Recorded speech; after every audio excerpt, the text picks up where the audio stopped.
The self-awareness onion. Self-awareness is like an onion. There are multiple layers to it, and the more we peel them back, the more likely you're going to start crying at inappropriate times. Let's say the first layer of the self-awareness onion is a simple understanding of one's emotions. This is when I feel happy. This makes me feel sad. This gives me hope. Unfortunately, there are many people who suck at even this most basic level of self-awareness. I know because I'm one of them. My wife and I sometimes have a fun back and forth that goes something like this. Her, "What's wrong?" And I say, "Nothing's wrong, nothing at all." She says, "No, something's wrong, tell me." I'm like, "I'm fine, really." She, "Are you sure? You look upset." Me with nervous laughter. "Really? No, I'm okay, seriously." 30 minutes later. Dot dot dot dot dot. And that's why I'm so fucking pissed off.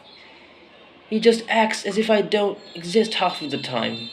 So, we all have emotional blind spots.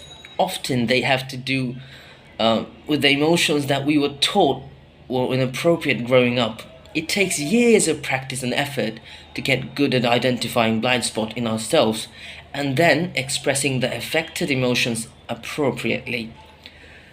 But this task is hugely important and worth the effort.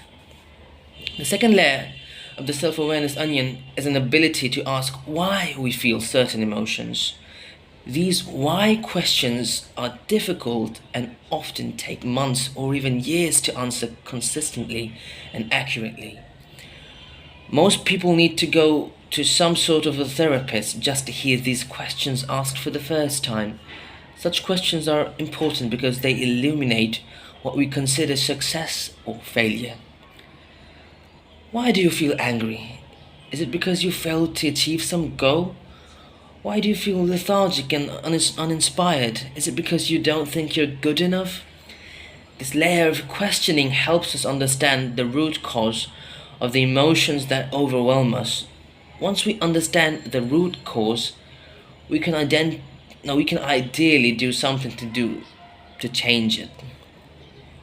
But there's another, even deeper level of the self-awareness onion. And that one is full of fucking tears. The third level of our personal values. Why do I consider this to be success or failure? How am I choosing to measure myself? By what standard am I judging myself and everyone around me? This level, which takes constant questioning and effort, is incredibly difficult to reach. But it's the most important because our values determine the nature of our problems, and the nature of our problems determines the quality of our lives. Values underlie everything we do and everything we are. If what we value is unhelpful, if what we consider success or failure is poorly chosen, then everything based upon those values, the thoughts, the emotions, the day-to-day feelings, will all be out of whack. Everything we think and feel about the situation ultimately comes back to how valuable we perceive it to be.